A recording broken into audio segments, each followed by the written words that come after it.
Salam, selamat pagi untuk kita semua. Selamat berjumpa dengan saya, Pendeta Pontius Regar, untuk renungan hari ini. Kita berpantun dulu. Masak mie kuah namanya bakmi.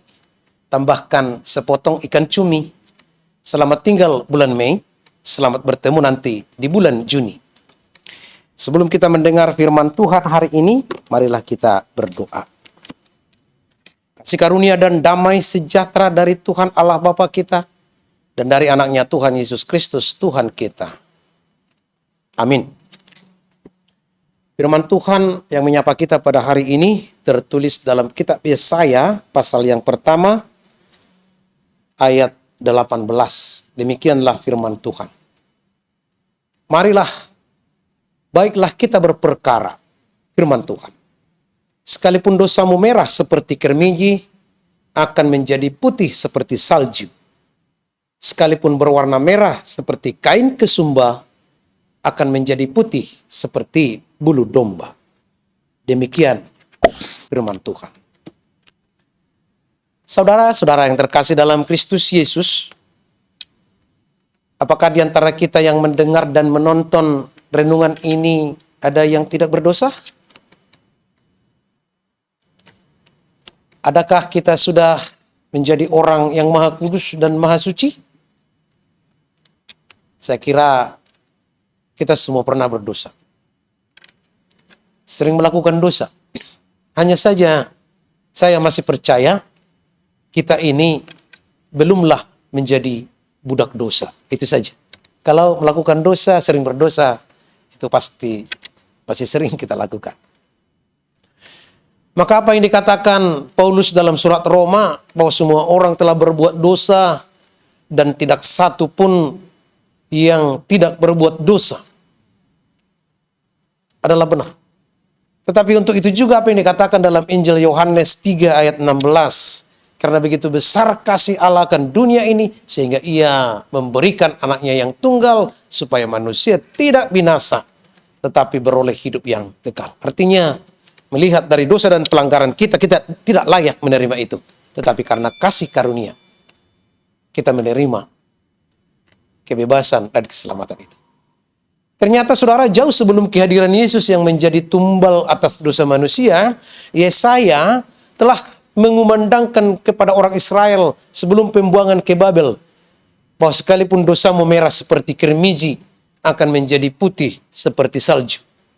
Sekalipun berwarna merah seperti kain kesumba, akan menjadi putih seperti bulu domba. Dalam nas ini ada perdamaian total yang hanya dilakukan Tuhan untuk manusia, bukan karena perbuatan manusia. Saudara-saudara yang terkasih dalam Kristus Yesus, firman ini menguatkan kita orang-orang berdosa, tetapi bukan mau melegalisir dosa yang kita lakukan untuk dilakukan kembali. Tetapi Tuhan berjanji akan mengampuni setiap dosa pelanggaran kita. Perhatikanlah betapa hebat dan luar biasanya Tuhan yang tidak pernah memperhitungkan pelanggaran kita. Pelanggaran itu diibaratkan seperti kermiji dan kain kesumba, yaitu warna yang tidak bisa diputihkan. Ibaratnya dosa. Dan pelanggaran kita itu seperti buah kermiji yang tidak bisa diputihkan, tetapi akan seperti salju dan bulu domba karena kasih sayang Tuhan. Saudara-saudara yang terkasih dalam Kristus, mengampuni adalah salah satu tindakan yang mahal bagi setiap orang. Ada orang mengampuni tetapi tetap menjalankan proses hukum yang berlaku. Ada yang mengampuni tetapi setelah itu masing-masing tidak mau lagi untuk duduk bersama. Ada yang berpura-pura mengampuni dan pada saat itu dia menyimpan dendamnya dan melampiaskan dendam itu setelah puluhan tahun. Nah, saudara-saudara yang terkasih dalam Kristus Yesus, Yesus selalu memberi contoh terbaik bagi kita perihal mengampuni ini. Yesus telah mengajarkannya dalam doa Bapa kami. Dan itu merupakan satu pengajaran kita dalam katekismus. Doa Bapa kami, ampunilah kami seperti kami mengampuni orang yang bersalah kepada kami. Orang yang tidak mampu mengampuni adalah orang yang akan mempertahankan dirinya si paling benar. Hati-hati saudara. Ada orang yang tidak mau menerima kesalahan orang lain, padahal kesalahannya juga sangat banyak. Dia tidak mau mengampuni keluarganya karena merasa si paling benar. Sebagai anak-anak Tuhan, kita dituntun. Dan marilah untuk saling mengampuni dan memberi maaf. Karena Tuhan sudah terlebih dahulu mengampuni kita dan memaafkan kita. Masa kita orang yang lemah ini, orang yang juga masih berdosa ini, tidak mau mengampuni. Ingat, sekalipun dosamu merah seperti kermizi, akan putih seperti bulu salju. Demikian penghapusan pelanggaran kita oleh Tuhan Yesus. Terimalah pengampunan itu dan maulah menjadi orang yang mengampuni juga. Amin. Kita berdoa. Terima kasih Tuhan atas firman-Mu. Begitu banyak dosa-dosa kami, tetapi Tuhan melemparkannya ke tubir laut jauh sekali. Tuhan tak pernah memperhitungkan pelanggaran-pelanggaran dan dosa kami. Sungguh Engkau berbaik hati kepada kami. Kalau dosa kami diperhitungkan, aku berkata aku tidak ada lagi sekarang. Tetapi karena kasih karunia Tuhan masih memperbolehkan aku, memperbolehkan saudaraku, memperbolehkan keluargaku, memperbolehkan Bapak Ibu yang mendengarkan firman ini masih hidup. Meski kami sering terlanjur melakukan dosa. Walaupun memang kami bukanlah budak dosa, tetapi kami sering melakukan dosa.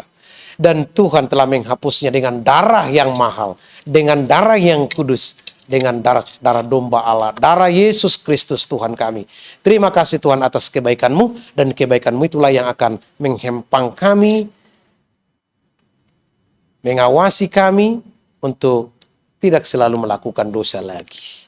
Terima kasih Tuhan. Ampuni dosa bangsa kami, ampuni dosa pemimpin kami, ampuni dosa gereja-Mu, ampuni dosa pemimpin gereja-Mu, ampuni dosa para hamba-Mu, ampuni dosa para jemaat-Mu. Karena kebaikan Tuhan, Tuhan masih memberikan kesempatan kepada kami untuk hidup.